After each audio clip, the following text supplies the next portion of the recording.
కానీ ఇదే తమిళ చిత్ర పరిశ్రమలోనే ఈ సినీ జంటల విడాకుల కేసులు కూడా చాలా ఎక్కువగానే ఉన్నాయి. ఇప్పుడు ఈ జాబితాలో చేరింది ఎవరు అంటే జయం రవి, ఆర్తి. పొన్నియిన్ సెల్వం సమయంలో అదే సినిమాలో నటించిన ఒక కథానాయికతో జయం రవి ప్రేమలో పడ్డారని,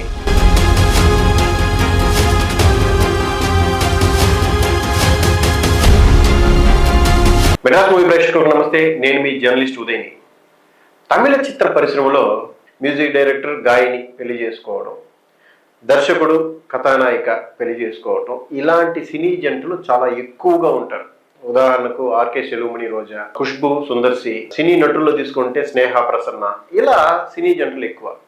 చాలా మంచి విషయం అది. సరే, వాళ్ళు ఇష్టపడ్డారు, పెళ్లి చేసుకుంటున్నారు. వైవాహిక జీవితంలో కూడా చాలా మందికి స్ఫూర్తిదాయకంగానే ఉంటున్నారు, అలా కంటిన్యూ అవుతున్నారు. కానీ ఇదే తమిళ చిత్ర పరిశ్రమలోనే ఈ సినీ జంటల విడాకుల కేసులు కూడా చాలా ఎక్కువగానే ఉన్నాయి. చాలా మంది ఉన్నారు. ఇటీవల కాలంలో తీసుకుంటే సూపర్ స్టార్ రజనీకాంత్ కుమార్తె ఐశ్వర్య, నటుడు ధనుష్, వీళ్ళ జీవితం కూడా దగ్గర ఒక 10 ఏళ్ళుగా విడాకుల జీవితంగానే తెలుస్తుంది. వాళ్ళు అఫీషియల్ గానే అనౌన్స్ కూడా చేశారనమాట, మేము విడాకులు తీసుకుంటామని. దాని తర్వాత తీసుకుంటే ప్రముఖ సంగీత దర్శకుడు, యువ మ్యూజిక్ డైరెక్టర్ జీవి ప్రకాష్, గాయని సైంధవి, వీళ్ళు కూడా ఈ మధ్య విడాకులు అనౌన్స్ చేశారు. ఇలా ఈ లిస్టులో చాలా మంది ఉన్నారు. ఎందుకో కానీ సరే, వాళ్ళ వైవాహిక జీవితంలో గొడవల వల్ల కానీ, మిగతా వాళ్ళు వాళ్ళ వైవాహిక జీవితంలోకి ఎంటర్ అవ్వడం వల్ల కానీ ఇలాంటివి జరుగుతూనే ఉన్నాయి. ఆ కోవకి మన సంగీత దర్శకుడు డి ఇమాన్ కూడా ఉన్నాడు. ఆయన కుటుంబంలో ఒక మంచి స్నేహితుడుగా, తమ్ముడుగా ఉన్న శివకార్తికేయన్ వల్లే వాళ్ళ కుటుంబం కూడా విడిపోయింది అన్న టాక్ అంతా బయట వచ్చింది. బట్ లోగుట్టు దేవుడికి ఎరుగు, ఆ విషయాలపై వెళ్లాల్సిన అవసరం కూడా లేదు. ఇప్పుడు ఈ జాబితాలో చేరింది ఎవరు అంటే జయం రవి, ఆర్తి. జయం రవి మరెవరో కాదు, మనకు బాగా సుపరిచితులైన ఎడిటర్ మోహన్ గారి అబ్బాయి.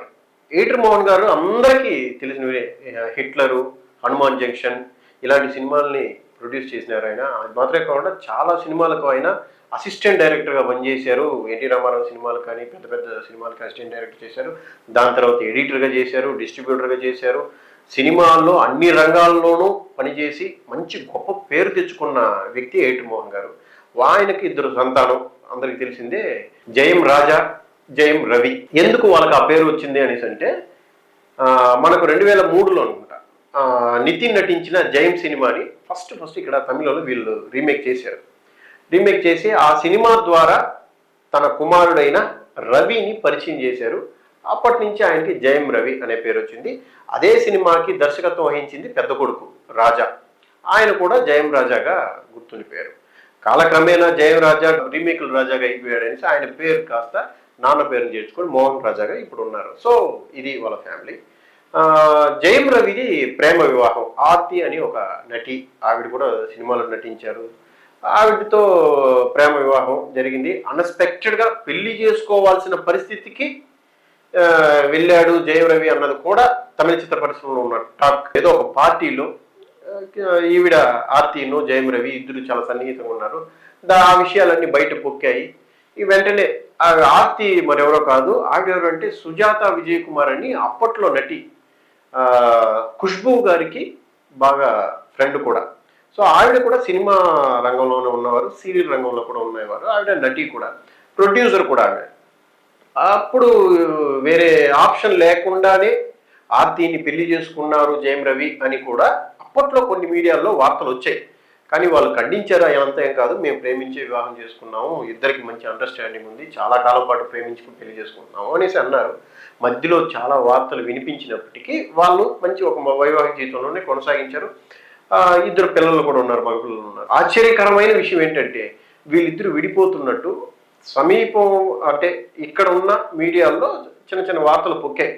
అది నిజమా కాదా అని మన తరపు నుంచి కూడా మనం కూడా విచారించాం. అడ్వకేట్ వాళ్ళ ద్వారా తెలుసుకునే విషయం ఏంటంటే విడాకులు తీసుకుని ఇనిషియల్ స్టేజ్లో ఉన్నారు అన్నట్టుగానే మనకు ఈ సమాచారం వచ్చింది. అది మాత్రమే కాదు, ఈ సమాచారం అంటే నిప్పు లేనిదే పొగరాదు అంటారు.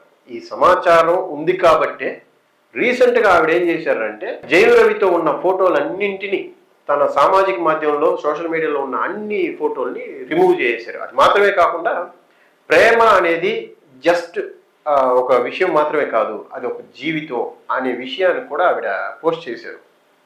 సో ప్రేమ గురించి ఇంత గొప్పగా చెప్పి ఒక బాధాకరమైన ఒక సింబల్ని వేసి ఆవిడ చెప్పడం వెనక కథ ఏంటి అని ఆరా తీస్తే వీళ్ళు విడాకుల దిశగా వెళ్తున్నారు అనే విషయం అయితే స్పష్టంగా తెలుస్తోంది. దీనికి కారణం ఏంటి అనేసి అంటే జయం రవి గారి వాళ్ళ అత్త సుజాత విజయ్ కుమార్ అన్నాం కదా, ఆవిడే కారణం అని తెలుస్తోంది. ఏంటంటే ఆల్రెడీ సైరన్ అనే సినిమాకి ఆవిడే ప్రొడ్యూస్ చేశారు, జయం రవి హీరోగా నటించారు. సో వాళ్ళకి ఎంత రెమ్యునరేషన్ అనేది కుటుంబంలోనే నిలిచిపోయింది, అందుకు బయట వరకు రాలేదు. కానీ ఇప్పుడు ఏంటంటే ఈ సినిమాల వల్ల జయం రవితో దగ్గర దగ్గర ఒక 3 సినిమాలు ఏమో ప్రొడ్యూస్ చేశారు ఆవిడ. ఈ 3 సినిమాల్లోనూ పెద్దగా ఆదాయం రాలేదు, నష్టం బారిన పడ్డాము అన్నట్టుగా కూడా ఒక టాక్ వినిపిస్తుంది. బట్ ఈయన జయం రవి రెమ్యునరేషన్ మాత్రమే తీసుకొని ఆ నష్టాలకి నాకు ఎలాంటి సంబంధం లేదు అని ఆయన చెప్పినట్టుగా అది ఈ విషయం కూడా బయట పొక్కుతోంది. ఇది మాత్రమే కాకుండా ఆర్తికిను జయం రవికి మధ్య కూడా కొన్ని అనుమానాలు తలెత్తాయి. ఆ విషయం కూడా హైలైట్గా తెలుస్తోంది. పొన్నియిన్ సెల్వం సమయంలో అదే సినిమాలో నటించిన ఒక కథానాయికతో జయం రవి ప్రేమలో పడ్డారని, వాళ్ళు కలిసి కొన్ని రోజుల పాటు జీవించారన్న విషయం కూడా ఇప్పుడు కోలీవుడ్లో హాట్ టాపిక్గా వినిపిస్తోంది. అది కూడా ఈ విడాకులకి ఒక కారణమే అని చెప్తున్నారు. సో ఇదంతా కానీ గాలి వార్తలే, వీటిలో ఏది నిజం ఏది అబద్ధం అనేది ఇంకా తేలలేదు. సో టోటల్గా ఏంటి అనేసి అంటే తమిళ చిత్ర పరిశ్రమలో ఇలాంటి ఒక విషయం చాలా బాధాకరంగానే అనిపిస్తోంది. కొందరు వాళ్ళ సన్నిహిత స్నేహితులు కూడా ఏం చేస్తున్నారంటే వీళ్ళిద్దరిని కలపడం కోసమని ప్రయత్నిస్తున్నారు. వాళ్ళిద్దరూ మళ్ళీ కలిసి జీవించాలన్నదే మన కోరిక కూడా.